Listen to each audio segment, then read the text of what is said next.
Hi guys, it's me again, Franny. It's FRANI, and welcome back to another vlog. So for today's video, we will be having an apartment tour, and I'll be giving you some tips on what are the things that you need to do before signing that lease agreement here in Malta.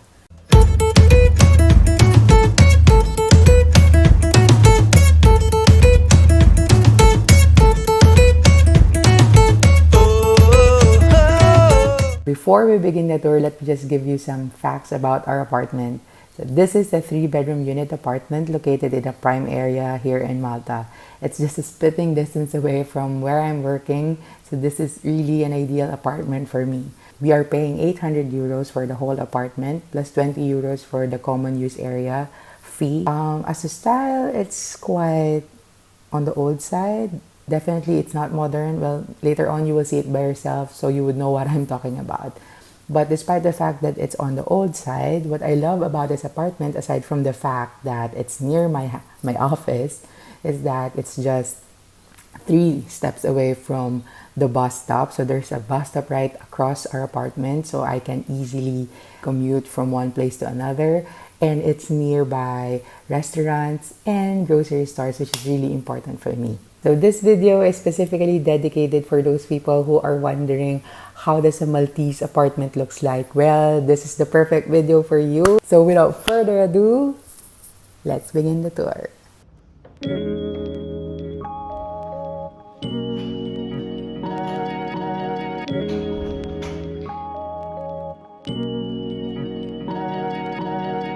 First spot when you get in our house is the living room.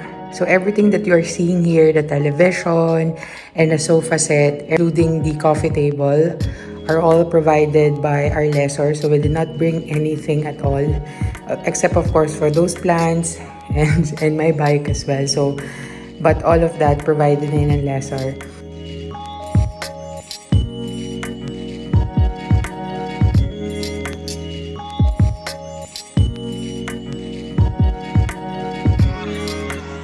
So same way, the dining table and some of the appliances that you are seeing right now are provided by the lessor. So ito, yan, yung dining table, provided yan ng lessor. The pots that you are seeing. And then the, of course, the stove and the oven. And then this one as well, the microwave is provided. The oven, the toaster, bread toaster is provided as well, and even the electric kettle, except itong dalawang to, we brought it. The refrigerator is also provided. Even the trash bins are provided, and even cleaning materials as well. So as you would notice, there is a schedule here, garbage collection schedule, because here in Malta, each of the locality has its own garbage collection schedule. So we have this posted here so to remind ourselves of which are due to be collected for a certain day.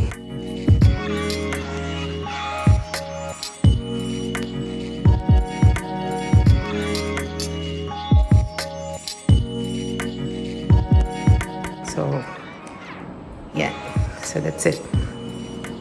So yeah. So, mapansin nyo din guys, may mga water kami dito or water bottles. This is how we, the usual waters being purchased here in Malta, naka-mineral bottles.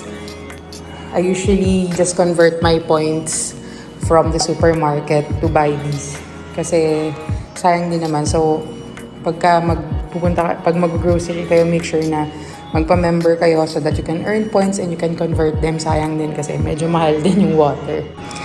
And then, next would be, yan, itong room na to, sa roommate ko. So, she's not here, so I will not be able to show to you how does it look like, but I will just insert a pic somewhere in the screen. But basically, this is a double room with an ensuite, meaning it has its own bathroom and toilet inside, and it has its own AC as well sa loob. So, yung next naman natin is the toilet. So, this is how it looks like. So, and this is how it looks like basically. So, it has a tub and a shower station as well. and then it has lavatory and the toilet. So, small lang siya. Yung lesser ko provided yung mga towels. So, there's like a bunch of towels when we came here. So, ayan.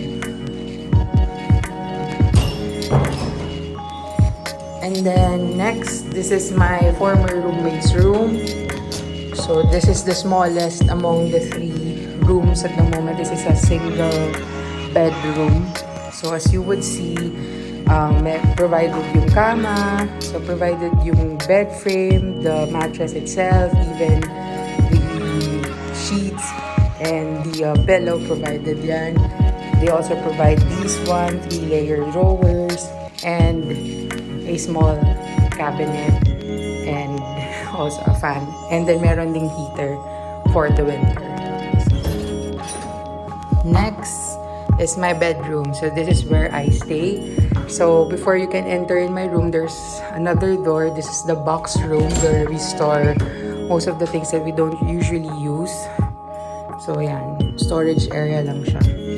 And then this is my bedroom. This is a double bedroom. So it has 2 single beds, but I put them together kasi for more space, I can move around freely. And then again, they provided everything, cabinets here, and then meron din akong, they also provide 4 layers of drawers there. So I basically have ample storage where I can stow away my belongings. So ayan siya.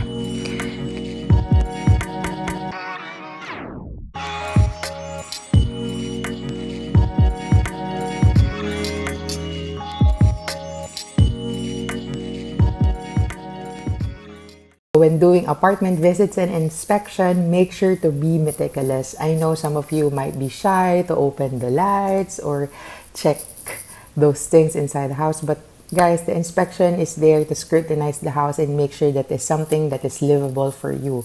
So be sure to be meticulous and be detailed about it. And speaking of being meticulous, do not forget to check for the following. Number 1 is the water pressure. Make sure there is a good pressure inside the house, because aside from the fact that it's time consuming to bathe in a place where there is a weak water pressure, especially when you have more than 1 bathroom within the house and you can currently use it, it also means more bills for you, because low water pressure means more water consumption and more bills for you. So better check it. Number 2 is presence of mold. Make sure to check the walls and the ceiling for any presence of molds, because molds are unhealthy and you don't like to live in a place that is damp, smelling, especially during the winter. And it could also mean leaks. So better be meticulous about it, especially in the bathroom where it usually thrives. And number 3, this is the most important thing for me, to check whether you have your own water meter and electricity meter. I have read a lot of complaints online, guys, wherein expats here in Malta are complaining that their bill is not that coherent with their consumption. Like, they live abroad for certain weeks, and then when they came, the bill is even higher the last time when they stayed the whole time inside the apartment, only to find out that they are using the same meters as other apartments within the building is. So they're sharing the same meter, and what the lessor do is that it prorates the total amount of bill, which is unfair for you, because how would he know how much you have consumed, right? So number 1, it's illegal, and at the same time, it will be unfair for you. So better check it. Do not sign a lease agreement without checking that out. Also, make sure to take a photo of parts of the apartment so that you can refer to them once you go home. At times, we tend to overlook some things because we're too overwhelmed of looking to a lot of things. So at least you have something to refer on or to look at once you go home and do your assessment. Make sure to check out the Landlords to Avoid in Malta. It's a Facebook group or page, I'm not really sure about it, that has an Excel file which lists down the lessors and corresponding apartments that has a complaint against. It's a good place to start with to educate yourself against what are the usual complaints in the leasing industry here in Malta and who are the people or lessors that you need to avoid, or place that you need to avoid because they're quite a headache. Let's just say, I know it's important that you have a livable home, but it is equally important that you have a good lessor whom you can deal with professionally, not just after your money. Also consider the neighborhood or the surrounding places of the apartment you're currently looking at. So for instance, you may consider its distance from work, how safe the place is, and its proximity from essential services, for instance, public transport, the groceries, and park. Also, make sure that you conduct a meter reading before you sign that lease agreement, so you have a base point on where you will start your own consumption. This is to avoid paying bills in arrears and those consumptions that is not related to you. Next step would be for you to read through the lease agreement. Make sure to read every bits and details of it and not miss out anything. And in any case, there are clauses in there that you don't like, or any clauses that you would like to add up. Talk to your lessor ahead of time before you sign that lease agreement. So that's it, guys. I hope you like this video, and if you do, please give it a thumbs up. In any case, you have any questions or anything that you would like me to cover in my future videos, please comment it in the comment section below. And if you haven't subscribed yet to my channel, please do so by clicking the subscribe button down there. And you can also click the notification bell beside it so you would be notified of my future videos. Thank you! Ciao!